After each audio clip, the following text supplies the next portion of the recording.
जय हिंद साथियों, स्वागत है आपका गोल मंत्र एकेडमी के परिवार में।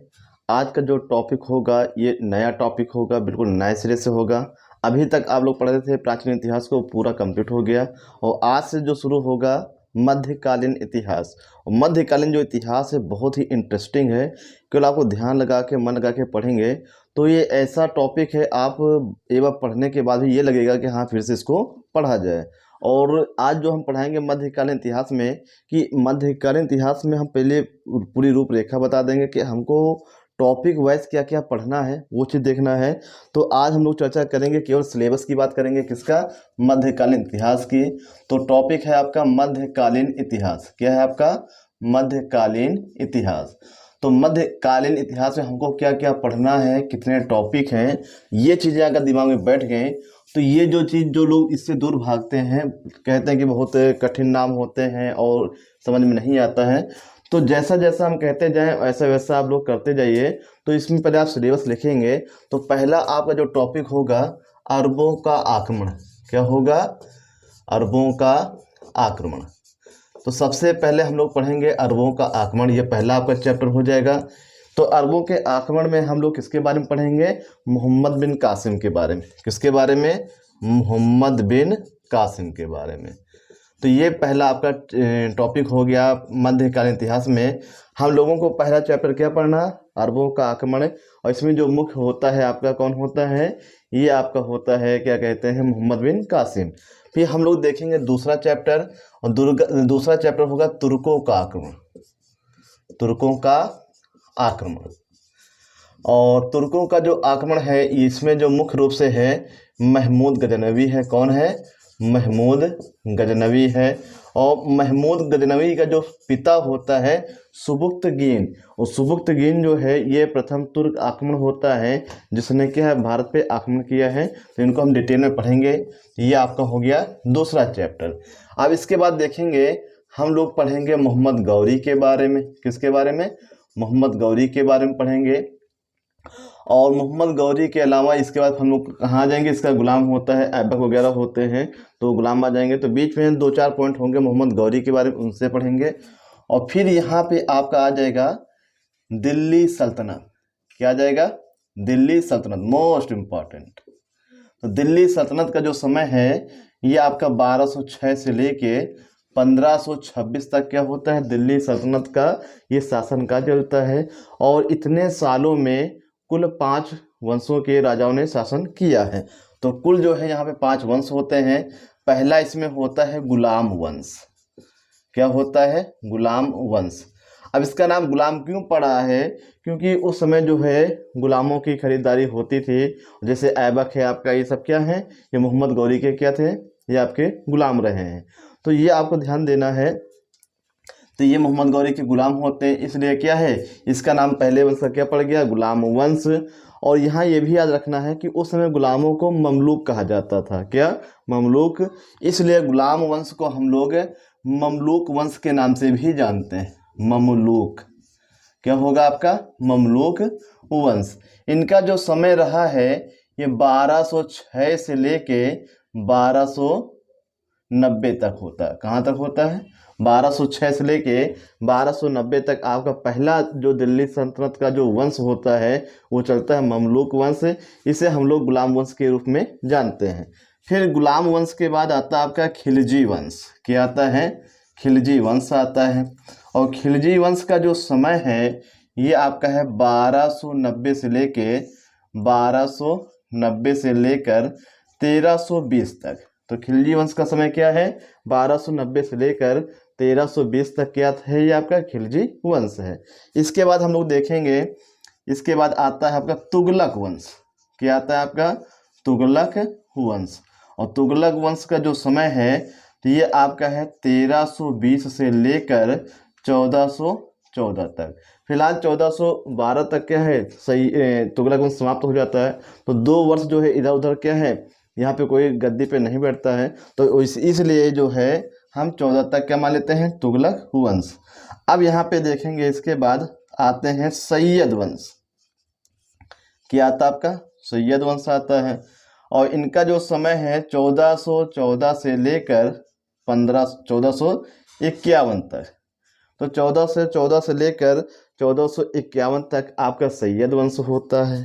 आगे हम लोग देखेंगे लोदी वंश। क्या होगा आपका? लोदी वंश होगा, और इनका जो समय है 1451 से लेकर 1526 तक। तो ये आपके हो गए, ये आपका पहला आपका हो गया। फिर उसके बाद हम लोग खिलजी वंश पढ़ेंगे, दूसरा वंश। फिर तीसरा हम लोग पढ़ेंगे तुगलक वंश, ये तीसरा वंश हो जाएगा। और यहाँ पे हम लोग देखेंगे सैयद वंश, ये आपका चौथा हो जाएगा। और फिर यहाँ पे हो जाएगा आपका लोदी वंश। तो इतने सारे आपको पॉइंट आपको पढ़ने हैं। और ये 5 वंश है यहाँ पे। क्या दिल्ली सल्तनत में क्या है, क्या कहते हैं, 5 वंशों ने शासन किया है। इस बार पेट में ये पूछा गया है कि दिल्ली सल्तनत में जो है सबसे अधिक जो शासनकाल किसका रहा है? तो सबसे अधिक जो सर्वाधिक जो शासनकाल होता है आपका तुगलक वंश का होता है, और सबसे कम क्या होता है? खिलजी वंश का होता है। तो दिल्ली सल्तनत पे जितने 5 वंशों ने शासन किया है, तो उन 5 वंशों में जो है सबसे ज़्यादा जो कार्यकाल या फिर सबसे ज़्यादा तक जो है शासन किया गया है तुगलक वंश के द्वारा, और सबसे कम जो है ये खिलजी वंश के द्वारा किया गया है। तो पहला आपका क्या हो गया? अरबों का आक्रमण, मोहम्मद बिन कासिम। और दूसरा आपका हो गया तुर्कों का आक्रमण, जिसमें सुबुक्तगीन होता है, उसका बेटा महमूद गजनवी होता है। फिर 2-4 युद्ध होते हैं आपके मोहम्मद गौरी के द्वारा। और फिर हम यहाँ से कहाँ जाते हैं? दिल्ली सल्तनत। और दिल्ली सल्तनत में टोटल आपको 5 वंशों के बारे में पढ़ना है। पहला आपका गुलाम है, दूसरा आपका खिलजी है, तीसरा आपका तुगलक है, चौथा आपका सैयद है, और 5वां क्या है आपका? लोदी वंश हो जाएगा। अब इसके बाद मुगल वंश तो आ जाता है, लेकिन हम इसके बाद मुगल वंश को नहीं पढ़ेंगे। तो उस समय हम लोग देखेंगे कि जब दिल्ली सल्तनत चल रहा था उत्तर भारत में, तो दक्षिण भारत में भी क्या है, 2 नए राज्यों का उदय हो चुका था। और उन राज्यों के बारे में हमको पढ़ना है। एक आपका है बहमनी साम्राज्य, पहले लिख लीजिए विजयनगर साम्राज्य। क्या पढ़ेंगे हम लोग? विजयनगर साम्राज्य।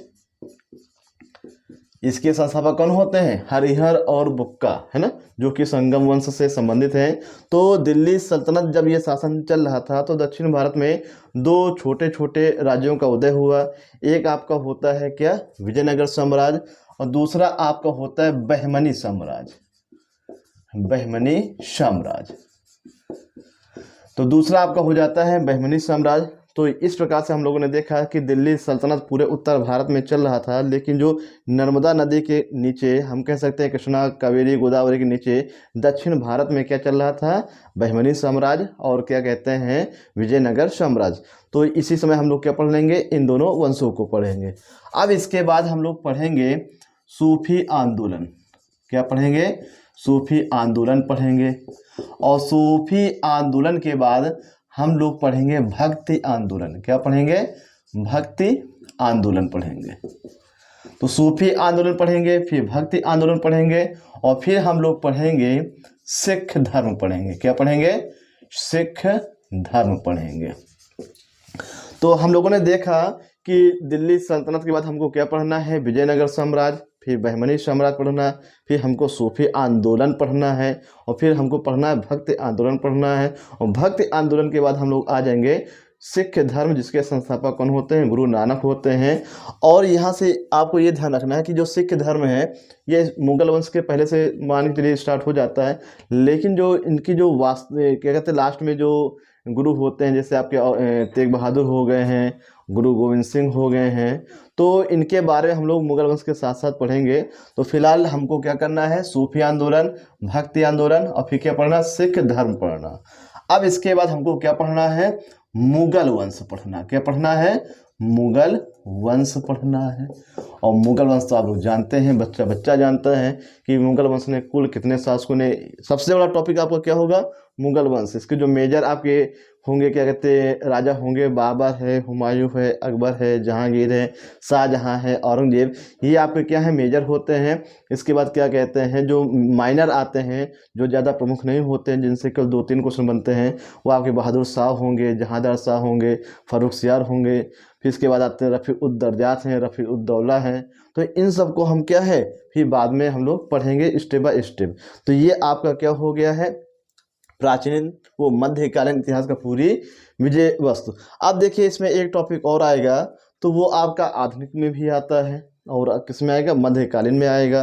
तो वो आपका लास्ट टॉपिक बनता है मराठा साम्राज्य। क्या बनता है, मराठा साम्राज्य। तो मराठा साम्राज्य को हम लोग भी किस में पढ़ेंगे, ये मध्यकालीन इतिहास में पढ़ेंगे। तो ये आपके क्या हो गए, मध्यकालीन इतिहास का पूरा विषय वस्तु। तो पहला आपका टॉपिक आपको क्या पढ़ना है, अरबों का आक्रमण, जो मुख्य रूप से क्या होता है, मोहम्मद बिन कासिम होता है। दूसरा आपको पढ़ना है तुर्कों का आक्रमण, इसमें होता है आपका महमूद गजनवी और उसका पिता सुबुक्तगीन। फिर तीसरा टॉपिक जो होगा छोटा सा होगा, 2-4 युद्ध हुए इसके, मोहम्मद गौरी के, फिलहाल इससे हम पीछे पढ़ भी चुके हैं। तराइन का पहला युद्ध है, तराइन का दूसरा युद्ध है, और क्या कहते हैं चंदावर के युद्ध है। तीनों युद्ध होते हैं मोहम्मद गौरी से। और 1178 में क्या कहते हैं, जो गुजरात का जो सोलंकी शासक होता है भीम द्वितीय जो है, वो मोहम्मद गौरी को पराजित करता है। और इसके बाद फिर हम लोग आएंगे दिल्ली सल्तनत आएंगे, और दिल्ली सल्तनत का जो समय है ये 1206 से 1526 तक। और इस दौरान जो है टोटल 5 वंशों ने शासन किया है।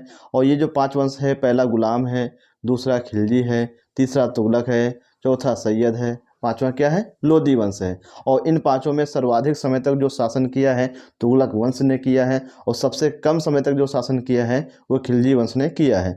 फिर इसके बाद हम लोग आएंगे किसमें, मुगल वंश में। लेकिन आपको ये ध्यान रखना है कि जो 26 के बाद से मुगल वंश शुरू हो जाता है, लेकिन जब दिल्ली सल्तनत में इन वंशों का शासन चल रहा होता है तो दक्षिण भारत में भी क्या है, 2 नए साम्राज्य का उदय हो चुका था। उनमें से एक है आपका बहमनी साम्राज्य, जो कि हम ये पढ़ेंगे, और एक और है आपका विजयनगर साम्राज्य। और फिर इसी समय क्या, सूफी आंदोलन, और सूफी आंदोलन का जो संबंध है इस्लाम जगत से है। और ये आंदोलन इसलिए था कि जो इस्लाम धर्म में जो बहुत सारे रूढ़िवादिता हैं, कुरीतियाँ हैं, जो गलत धारणाएं लोगों के मन में आ गए थे, उनको दूर करने के लिए क्या है, सूफी आंदोलन चलाया गया। और ठीक उसी प्रकार भक्ति आंदोलन भी चलाया गया। जिस प्रकार से हिंदू धर्म में क्या है कि इसमें भी जाति के आधार पे क्या कहते हैं लोग आपस में भेदभाव करने लगे थे, तो उनको सबको मिलाने के लिए क्या है, ये भक्ति आंदोलन चला। तो फिलहाल जो सूफी आंदोलन है और भक्ति आंदोलन है, ये आंदोलन इसलिए थे कि लोगों को आपस में एकता बनाए रखने के लिए इन आंदोलनों को चलाया गया।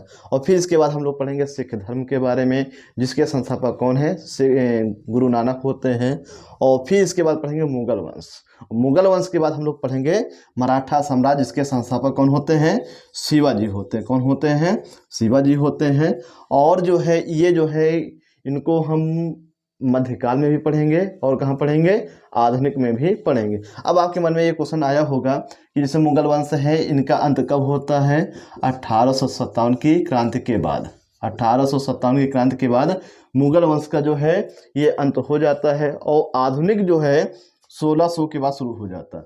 तो इसमें ये याद रखिएगा, जैसे हम कह दें मध्यकालीन का मतलब है, यहाँ पे मुख्य रूप से हम लोग किसको पढ़ेंगे, मुस्लिम साम्राज्य के बारे में। किसके बारे में, मुस्लिम साम्राज्य के बारे में। और आधुनिक जो आपका 1600 से हम लोग मानते हैं, तो आधुनिक में हम लोगों को पढ़ना है मुख्य रूप से किसके बारे में, अंग्रेजों के बारे में।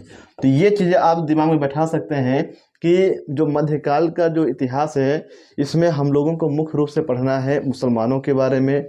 और जब आधुनिक में आएंगे तो यहाँ पे हमको मुख्य रूप से अंग्रेज़ों के बारे में पढ़ना है। और ये चीज़ें अगर दिमाग में बैठ गई, आप लिखने की प्रैक्टिस करेंगे। हम चैलेंज करते हैं कि आपका जो ये इतिहास जिससे आप दूर भागते हैं, यही आपका सबसे फेवरेट सब्जेक्ट हो जाएगा। लेकिन आपको कहना मानना पड़ेगा, इसको सिलेबस को आपको 1-2 बार देखना पड़ेगा, कि कॉपी पे पहले पेज पे नोट कर लेना। और फिर जैसे जैसे हम स्टार्ट करेंगे आप देखते जाइए, नोट करते जाइए, और लास्ट में आप बताइएगा कि हाँ सर समझ में आया कि नहीं आया। और जो इसमें कंटेंट हम आपको देंगे, तो आपको देखेंगे एग्जाम में बैठेंगे, कोई भी क्वेश्चन आपको बाहर से नहीं मिलेगा। सभी क्वेश्चन आपको क्या है, इसी वीडियो से आपको मिल जाएंगे। वीडियो आपको कैसा लगा, इसका जवाब आप लोग कमेंट सेक्शन में लिख के जरूर बताया करें। धन्यवाद, जय हिंद।